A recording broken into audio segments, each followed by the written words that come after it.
Welcome to the Tactical Dent Tech Podcast. You are now part of a small underground movement of dent technicians from all over the world. We are on a mission to change our industry with innovation, intelligence, and skill.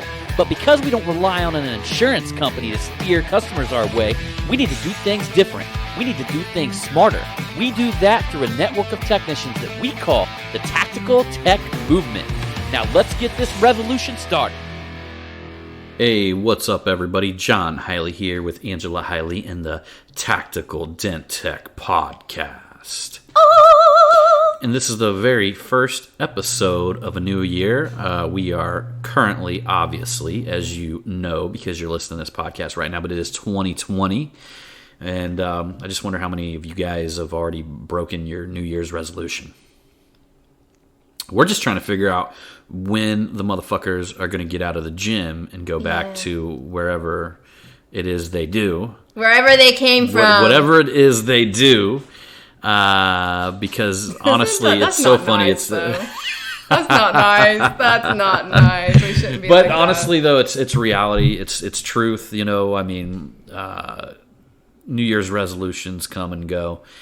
I believe most of the people listening to this podcast, if you've continued to listen to it, you are continuously trying to become a better version of yourself, bigger and better version of yourself. Yeah. I still do I'm just going to be honest with you guys, I think I did a rant about it last year, but I like the vibe of the New Year's resolution. I like the idea of, the feeling of rebirth, just because it's a reminder. I like to have that feeling as much as possible. I want to be fucking a new me every week. You know what I mean? I think to me, every Sunday, it's like time for a new birth, a new version of myself to come out, a better version. A new good version. Yeah, you don't want to go the opposite direction. Yes. You keep getting shittier and shittier. Yeah, that's definitely... You are not allowed to be a shitty person. You know, the thing is, though, I truly believe that if you only did that once a year, if you only did your New Year's resolution once a year, essentially that's what would happen to you.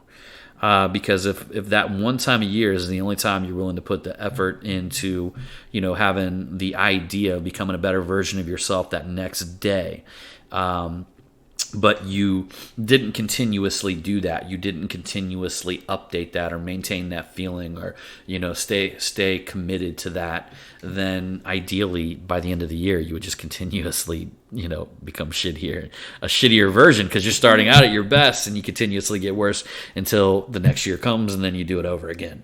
Right? Yes, that's true. I believe we all go through cycles like that, though. I believe that, there's days when I come out and I'm just like, man, this is going to be the best day of my life. And there's days that are not so good. But typically, I'll use them days that are not so good as a motivator, as a catalyst to fuel that next day. Yeah, I got to put your ass back in check. Well, it's the same reason why I bought a mini trampoline. Actually, guys, believe it or not, it's sitting in my truck now. I tried to open it in the house, but... and fucking styrofoam goes everywhere, and he knows how much I hate styrofoam. Yeah, so I get this shit. idea. I want to open it in the house, and it happens to have all this styrofoam shit everywhere, and then it won't fit back in the box because it's stuck all over his legs and his feet, and I'm like, so I had to, styrofoam. I had to run it out to the truck, and I'm going to open it up. When I get to the shop tomorrow, put it together, and I'm going to jump on that motherfucker. I'm going to bounce up. This is just a small miniature trampoline, but I'm literally going to jump on it and bounce on it. And, the idea behind this is that it's a reminder. So, you guys are thinking, John, what'd you get a trampoline? You're going to exercise. Is this your New Year's resolution? What is it, right?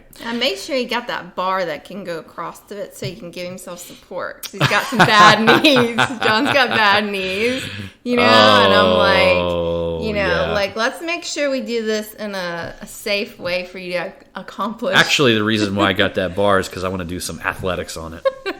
I want to do some bar work, where you jump and you spread your legs and you get on top of the bar, spin around, stuff like that. Oh. So that'd be really interesting. The trampoline, guys. What does the trampoline symbolize to me? I know many of you guys are probably thinking that now. What does the trampoline symbolize to me? The trampoline symbolizes that regardless in this world, you're going to have people that are trying to push you down. So when you're jumping on the trampoline, you've actually got to go down a little bit to get the momentum to shoot up. Okay? So think about that. Right before you shoot up into the air, right before the trampoline pushes you up into the sky, Yeah, you've got a tiny little dip there. And that little dip is a reminder that, look, people are always going to try to hold you back. People are occasionally going to try to push you down. But that little dip, that's the reminder that that is needed to skyrocket to the next level. You got to keep on moving. To absolutely skyrocket to the next level. You know, it's so crazy because anybody that I've ever talked to, and I mean, you guys know that I try to surround myself with, you know, the right type of business minds. I try to surround myself with the right type of people, and I try to be a contributing member to them as well. But, you know, one of the things that is absolutely 100%. Everybody I talk to that have done some massive things in business, they made some massive changes in their life to the positive and taken themselves to that next level. Anybody that's ever done that actually says there's always a dip right before that. And that dip is designed to discourage, to confuse you. It's designed to make you give up, okay, and stop and, you know, pretty much hold you down. Yeah. So again, the trampoline is a reminder that when you feel that dip, when you feel that little bit of discouragement or all that effort that you put behind something just doesn't quite feel like it's going to work out, that as soon as you feel that dip, you can begin to anticipate the momentum and the force that's actually going to, you know, just hurl you to the top. Something fucking amazing is getting ready to happen. Something fucking amazing is getting ready to happen. Yeah. You know, so yeah, I want you guys to be committed to having a have a new week's resolution.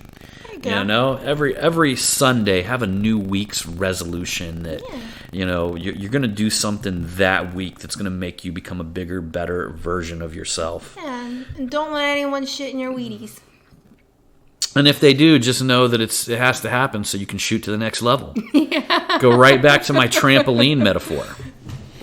True. It's kind of cool. I'm actually going to go live next week just bouncing on my trampoline. Oh, this will be interesting. And then I'm just going to talk all kinds of shit about why, you know, you guys want to hold me down? Look at this, motherfucker. Woo! You hold me down. Look what happens when I go down. Boom! I'm up. I'm up. I'm up. I'm up. I might have to come over to the shop and watch you this, but I'll probably end up peeing my pants because it probably is too funny. Yeah, it's definitely going to my office. So definitely, I've got room in my office. I've got probably my office is twice the size of my other office. Yeah.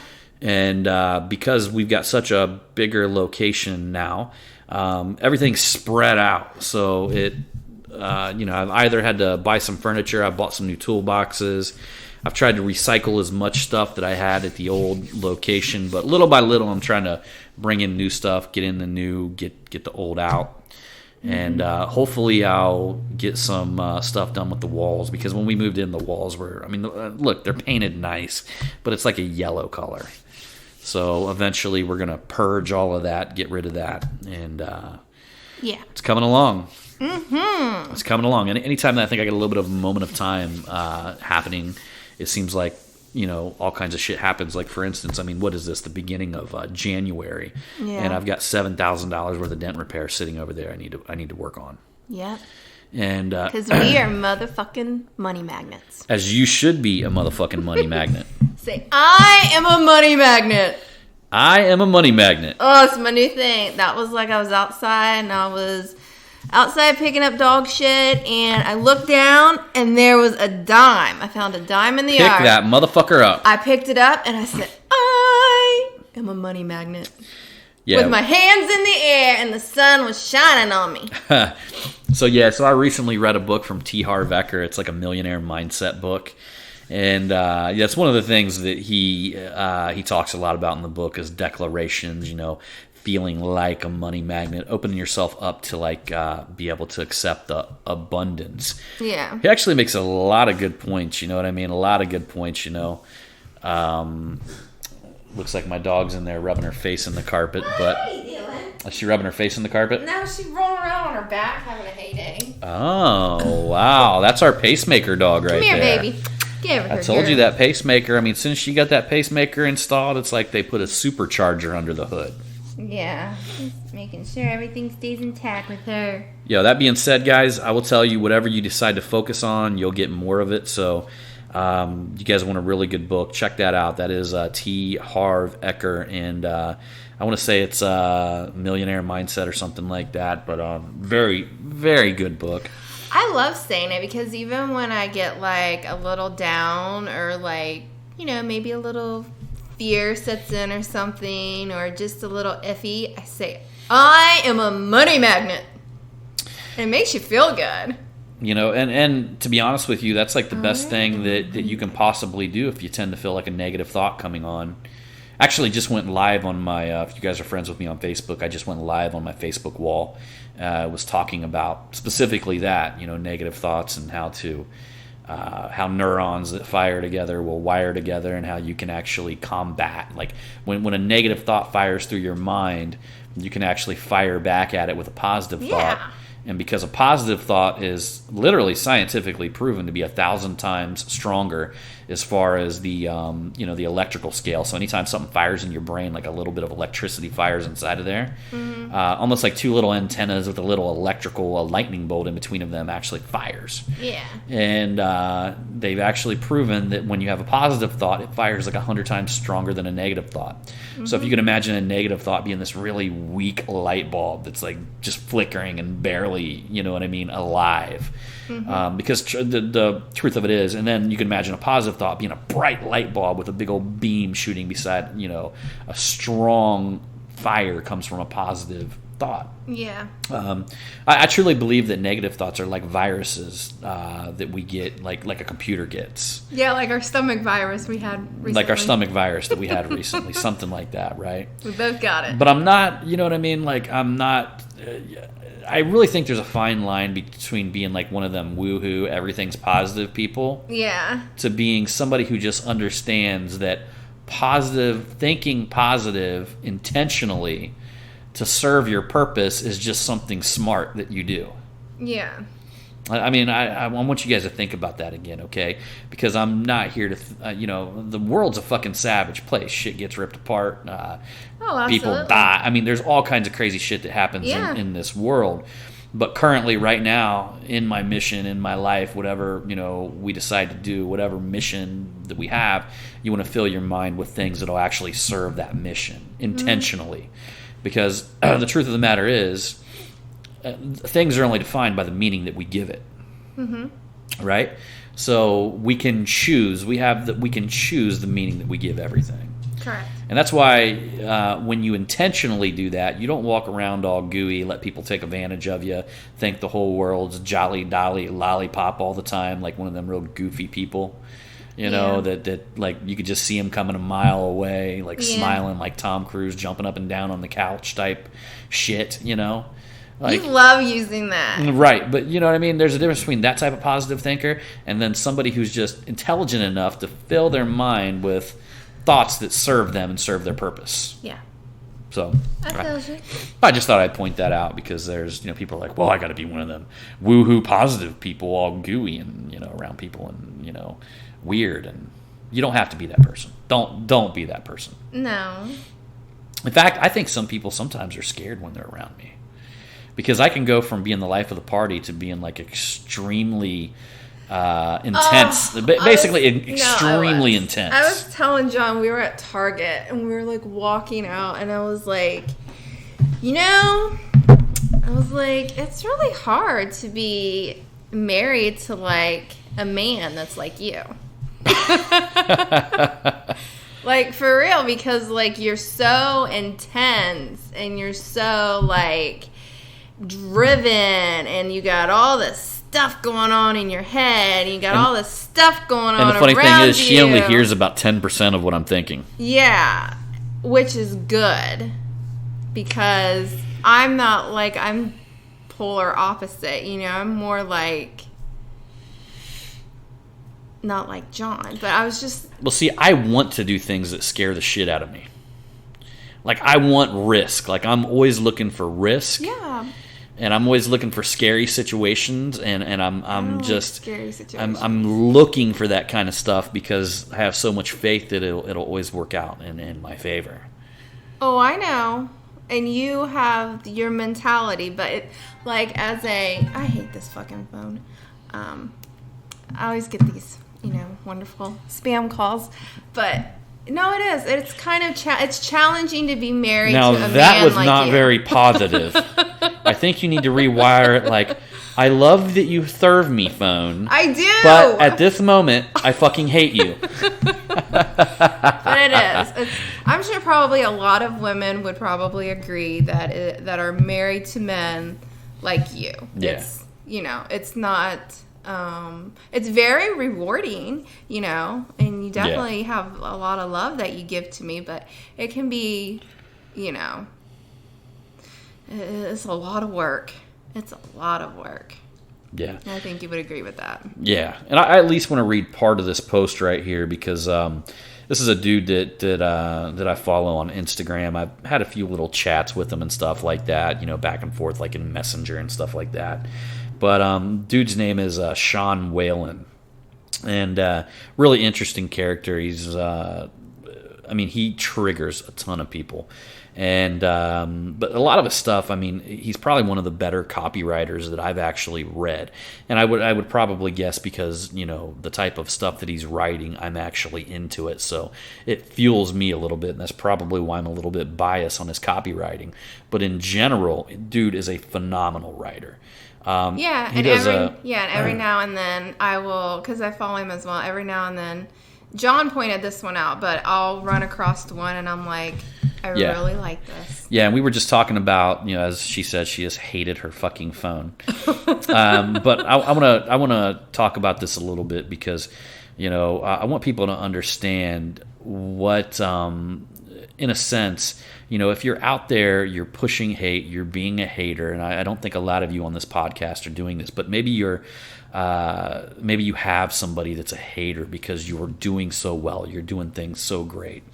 I want you to understand at a deeper level exactly what they're doing to themselves, or if you happen to participate in any of this shit, what the fuck you're actually doing to yourself, okay? Yeah. Because I laugh about it. Like, I see people, of course, I get my share of haters, and it's so hilarious because typically I just starve it.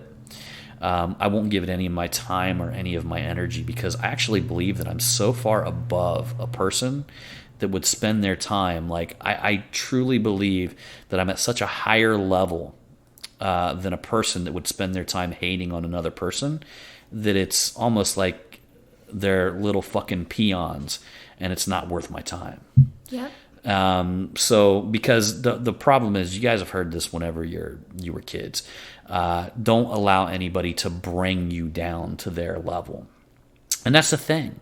Typically, man, at any time, and people can frame it around any fucking thing that they want. You can say it's, well, because this guy is doing this and I don't like it, or that guy is doing this and I don't like it. But the bottom line is, if you got time to be peering over into somebody else's world and looking at the shit they're doing, and it makes you so insecure that you've got to hate on them, then you're going to be living a life at mediocrity at best. Yeah. And if them same people, if it's the exact opposite, them same people are coming at you and they're coming towards you, and you allow them to continuously bring you down to their level, man, you are fucking missing the mark. You are really missing the mark. They actually, I heard somebody talk about this one time, and he told it as a story. I can't remember the guy's name. I just remember back in the day, I heard a book, and I specifically remember this story. And the story was, I guess back in the day, whenever an army would attack a kingdom, one of the very first things the kingdom would do is close the walls off and, close their bridge, close their walls off. So that way the army could not obviously get inside and pillage their kingdom. Mm-hmm. And they would try to fight them from, inside of the kingdom behind their walls. And what the armies actually would begin to do, they would begin to get rocks and actually chuck them inside of the kingdom's water supply. Basically, in an attempt to starve that kingdom from their water, which they knew that if there wasn't water, then eventually they would have to come out. They would need the water, they would need the food. So that way, when they came out, they could kill them during that process. Now, what I want you guys to think of is that literally you're building a temple. Okay, you are the king of your kingdom. All right. And your water supply that flows through you and the value that you bring to the world is pure, it's fresh, it's clean. This water supply flowing through you. These people that are pushing hate on you are the exact same thing. They're chucking these rocks into your water supply to kill your spiritual, literally to kill your spiritual water supply that's flowing in and flowing through you, and to bring you out to their level so they can try to kill you where they stand. Mm-hmm. All right? And I wanted to open it up with that because I wanted to read this post, and this is from Sean Whalen, and I do believe this is one of the better written posts on the subject. And he's an interesting dude. I mean, he feels like he's the king of his own world. He doesn't give a fuck about what you have to say about it. But anyhow, I'm going to start off the post right now. And this right here is a quote post from Sean Whalen. And it's, I don't care what you do. I don't care who you sleep with, vote for, do business with, what teams you like, what bling you have, rock or whips that you roll. I don't hate you. Shit, I don't even know you. I'm too busy doing me. I'm not here for second place or to take anything from you. I'm here to be the king of my own empire, lord of my own world, CEO of my own business, and master of my own domain. I want to be legend. Fuck yeah, I want to be legend. Why else play this game unless you want it all? I want people to read my books for thousands of years. I want billions of views and a household name. I want it all, man. I want my own first place. I want my own throne. But listen, you don't lose when I win. You lose when you win, okay? Or I'm sorry, you don't lose when I win. I don't lose when you win. I'm too busy doing me to hate on you. I'm too focused on my lane to hate yours. Some other cat has his own kingdom, has his own riches, has his own throne, has his own fame, has his own legacy. That's dope, man. Seriously. Good on you, bro. Every second I spend in hate is a second with my eyes off me and my world.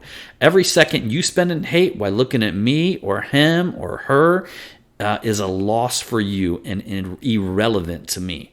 Think about it, man. You will never win by hating. Never. Your building will never be taller by tearing another building down. Your pocket will never get fatter by hating on my pocket.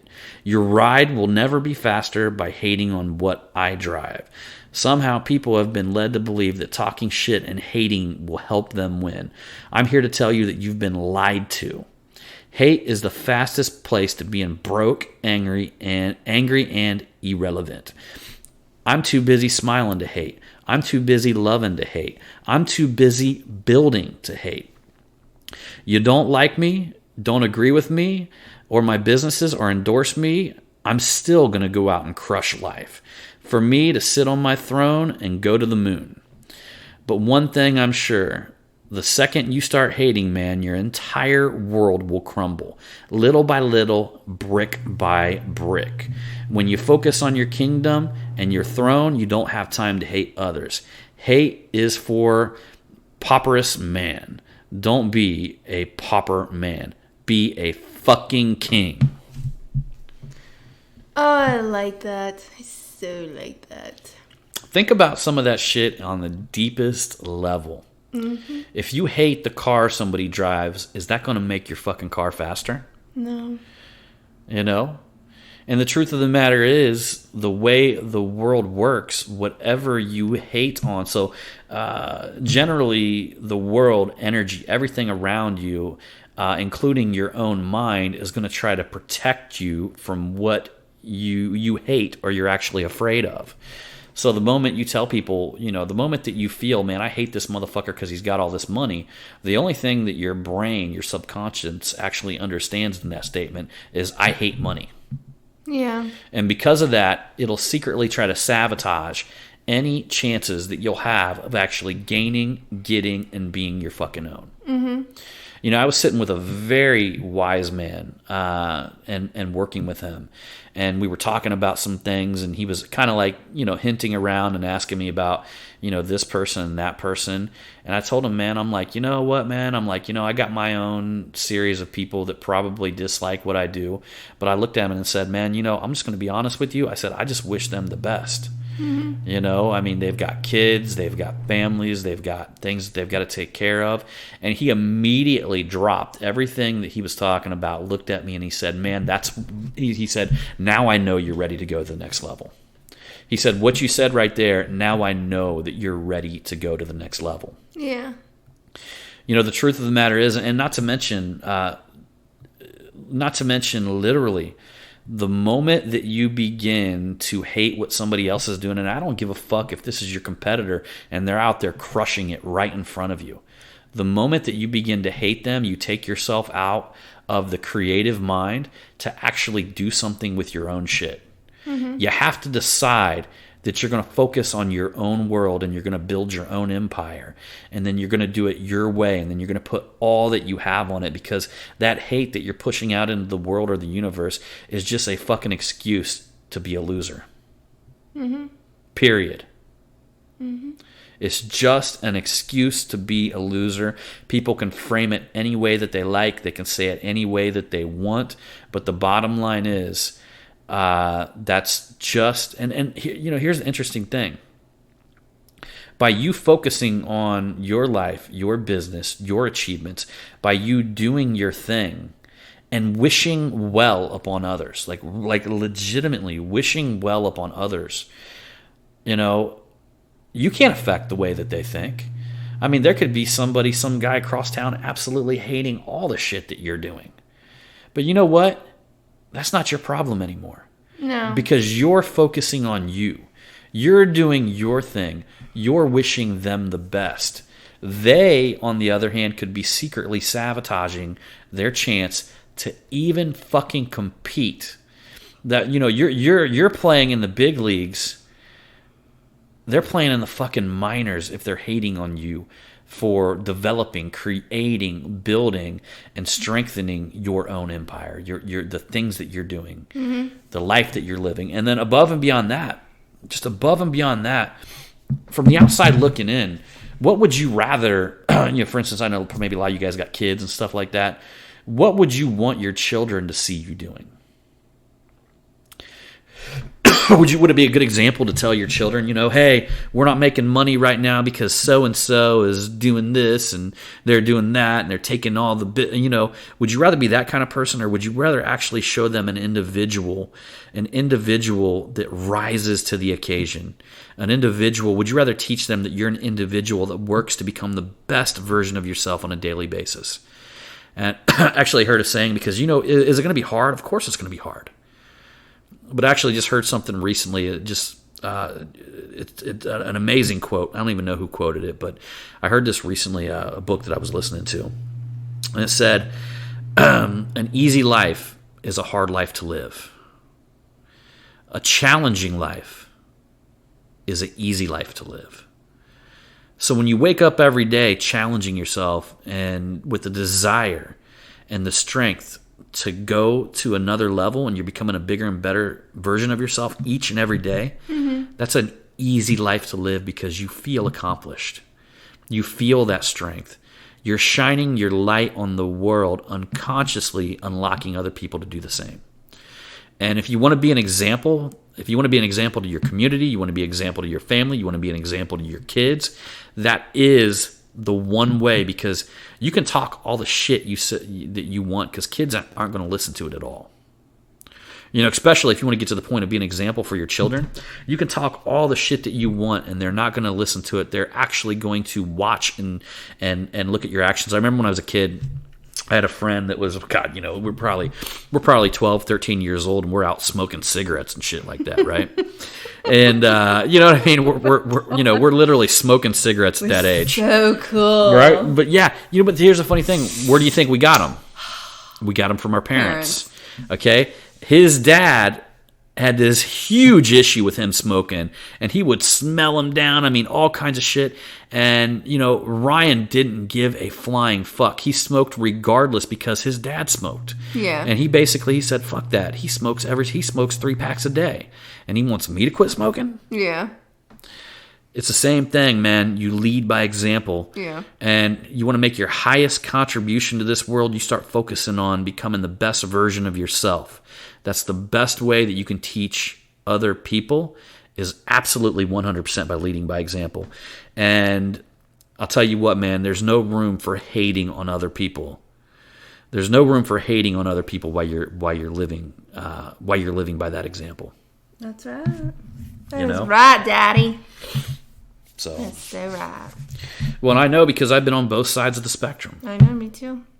Yeah, I'm sure I've been a turd. I can't even really remember why I did it, but I can't even really remember why I did it. But I remember just, and to me, I've always been conscious with money. I've always, I've caught myself, with jealousy thoughts, you know what I mean, and things like that in the past, and the bottom line is, all that shit did was bring deep-seated pain that I had to live with on a daily basis. I know, right? And the interesting thing is, the people that are actually going out there and doing this and that are hating on people, and I would say literally that mine was very, very minor compared to what you actually see out there in the world, where everybody on the fucking internet has an opinion, and everybody on the internet wants to jump down everybody's throat, and everybody on the internet wants to fucking,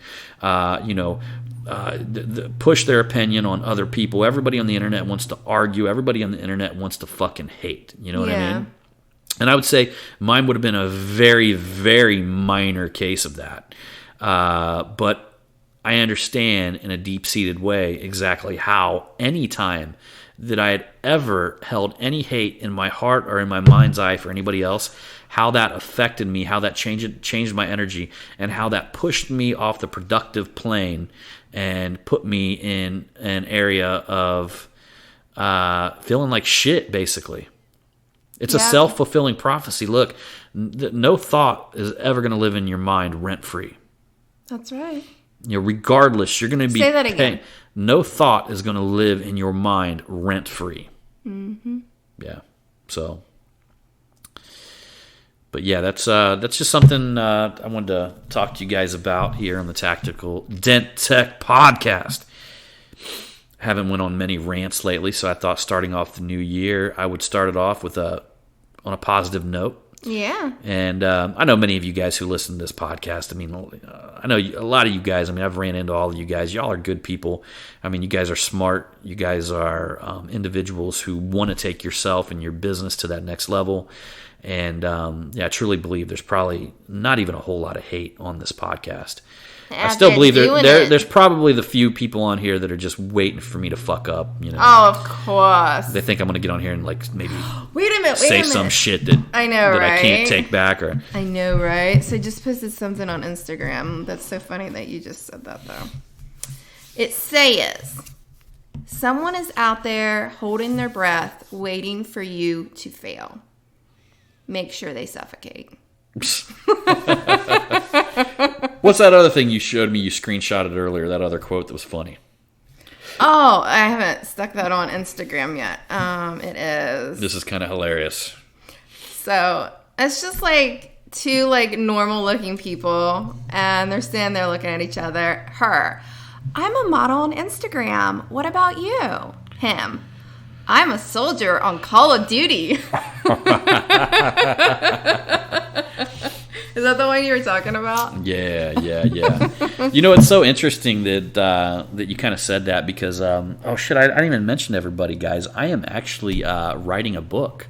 So I am currently 7,500 words into a book that I will guarantee you, maybe it won't be published by April, but it will be written by April 4th because I actually went live inside of my mastermind group, and I wrote a $1,500 check to the Clinton Foundation which, to be honest with you, I'm not even going to get political. I'm not that political, but I would fucking rather die than give that check to the Clinton Foundation, knowing what I know about how corrupt the foundation is, and just things like that. But what I actually did was I wrote a $1,500 check, and I dated it for was that April? Was it January, February, March? It would be April the 4th is when I dated it. And that is exactly 90 days. And I have to write 1,000 words per day in this book to come up with what would be like a 90,000 word book. Yeah. And I have to have it done by that date. I actually went live inside of my mastermind group. I wrote the check, stuck it up on my board, so that way I've got to look at it each and every day, stuck it up on a whiteboard in my office, and let everybody know that if I don't have my book done, that I'm going to have to send it in. I'm going to have to send them that check. Yeah. And that's right around. It's kind of cool, kind of convenient, because we're actually our mastermind group. We've got a meeting in Miami. The mastermind group. So I don't know if any of you guys know this, but I ended up launching an industry-related paintless dent removal mastermind group at our last event, and we went ahead and we filled all the seats. Kind of the cool thing about the group is like, when somebody has a seat in that group, they've got a 50-mile protection radius around them where nobody in that area for 50 miles can join, which is super important because we're talking about some really deep, detailed things, some inner workings inside of people's businesses. Yeah. So we wanted people to feel comfortable. You really couldn't have two people in the same city sitting there. Yeah. And feel comfortable with talking about that kind of stuff. Yeah. So that being said, I actually went inside the mastermind group. We're going to be having our meeting in Miami, which is going to be the last weekend of March. Me and Mike, we're actually hitting up an Airbnb. Maybe it's on the ocean, somewhere like that in Miami. And everybody's going to fly out. We're going to have a weekend actual strategic meeting. And it's going to be our first quarterly where we're going to revamp our quarterly goals, things like that. But that being said, the book absolutely should be done by the time we're in Miami. That's interesting that it's April 4th, because that's like 4. That's like my favorite number. Ooh, the 4th well, I guess it was month meant to on happen. the 4th day. Yeah, I was just realized that. I was like, but I will tell you, I'm only 5 days into this. I'm already 2,500 words ahead of where I should be. The book is going. You're really enjoying doing this. Like, the interesting thing is, a lot of people ask me like, why did you do the check thing? I'm going to give you guys a little tip here, okay? If you want to get something done, you got to go to extreme measures to make sure that it will absolutely get done. And this was basically me. I'm not saying that I couldn't have gotten it done without that, but this is me literally concreting it and forcing it into existence. Because now not only is it going to get done, there's no way that I'm not going to do it. Yeah. And one of the reasons why that is because I actually tried to write a book before, and I only got a couple days into it. For whatever reason, it just kind of petered off, and I didn't do it anymore, right? Yeah. So because I knew that I was inclined to, let's just say it might have been painful for me at the time, and that's why I didn't continue to do it. I had to create something where I would associate pain with the not writing of the book. Mm-hmm. So by me writing that check and then also going live inside of my mastermind group, coupling it with public humiliation, you know what I mean? Like all of this great shit, right? And now that I'm telling you guys, like, look, see, I'm even adding additional public humiliation because now you guys are going to want to know what's going on. But I will tell you guys, it is a marketing book. It's designed for anybody who it's being written for anybody who could be like a service-based marketer or anybody who may be an online marketer. So it's a marketing book, but it's deeper than that. It's a way of life. It's a totally different. There's no other marketing book that's ever been written like this. It's more of a way of life first, and then a marketing book rather than just a flat out marketing book. You can buy think anybody will enjoy reading this book. I do too, and I'm not going to give because I don't have the website set up, so I don't want you guys going over there and looking at it before I even have it ready. But I will tell you guys, I got a good idea, good grip on what the logo is. I've got the domain name already purchased for the website. It's, believe it or not, I got a killer domain name for it. But you guys will have to wait for that. I'll continuously update you guys and let you guys know what's going on with it. But some really cool stuff going down there. And but what I've done by writing that check and putting myself in that position is that I'm forcing it into existence. And I recommend, if you guys have things that, for years that you've been wanting to do, and just put it off, and you continuously put it off, but in the back of your mind, it's been nagging you, like them nagging things that continuously come up, and you're going, oh man, I wish I would have done that. I wish I would have done that over and over again. Force that fucking shit into existence. Yeah. Put yourself in a position where you'll associate more pain with the doing of the thing, and you're guaranteeing you're forcing it into reality. And I can't believe how happy I've been to write this book. Like, I will literally fall into the zone as I'm writing it. And to be honest with you, the whole idea behind writing a book in 90 days is writing a shitty book in 90 days and then spending an ample amount of time editing, researching, putting things together. Yeah. It's going to go into like phase 2 of editing and all this kind of stuff. Yeah. But I keep rereading and going back and rereading it, and I'm telling you that this book is coming out fucking really well. And I'm not just saying that because it's my book. I read a lot of books. I listen to a lot of books. This book is going to be something different than anybody's seen in the marketing world. And it's just going to be a very interesting, again, it's more of a way of life. If you can imagine, joining the Raikou Ninja clan of marketing.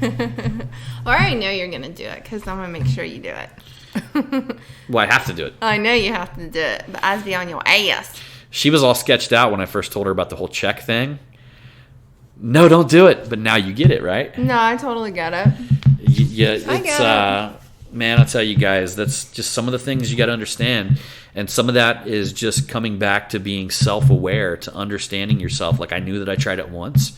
For whatever reason, I really can't remember why. I just didn't finish it. Yeah. And I think it became less of a priority. Right. So whatever, I put it on the back burner. Mm-hmm. Well, I just did some shit that does not allow me to put it on the back burner. But then also, you're becoming very good at managing your time and setting out certain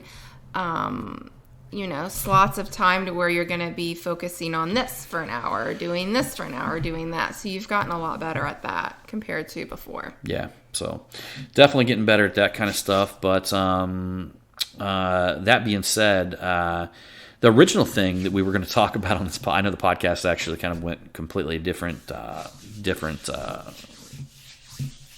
path than what we had originally intended. And we were actually going to talk about, you were just talking about Instagram a little while ago, and the girl being an Instagram model. Oh, yeah.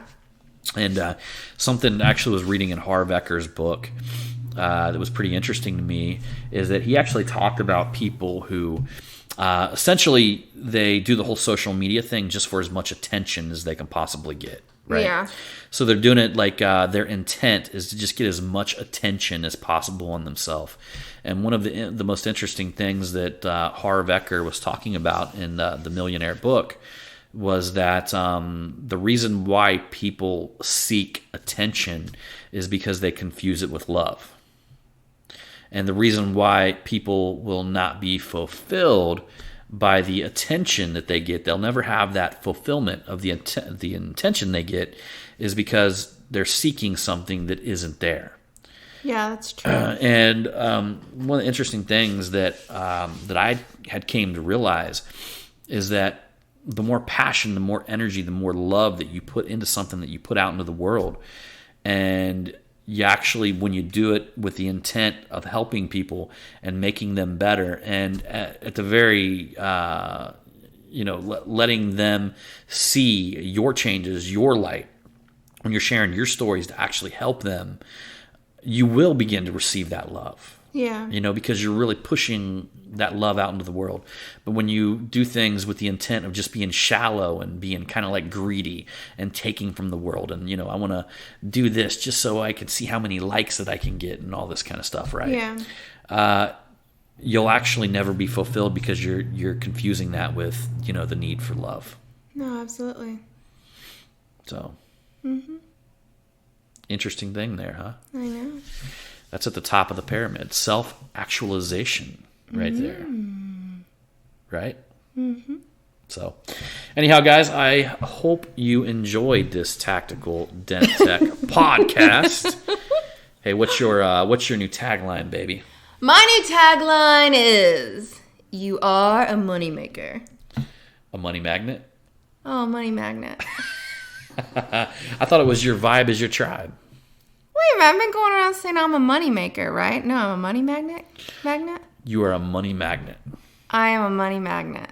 Try that, guys. Right now, touch your heart and say, I am a money magnet. I am a motherfucking money magnet. Now I want you guys to touch your head and say, I've got a millionaire mind. I've got a millionaire mind. Declare it, baby. Speak it into existence. But above and beyond that, be that motherfucker. I'm sorry. I was just so lost into your eyes when you were, and talking and whatnot. I just lost my train of thought. I get that. Yeah. All right, everybody. Appreciate you. We'll see you on the next one. Bang, bang.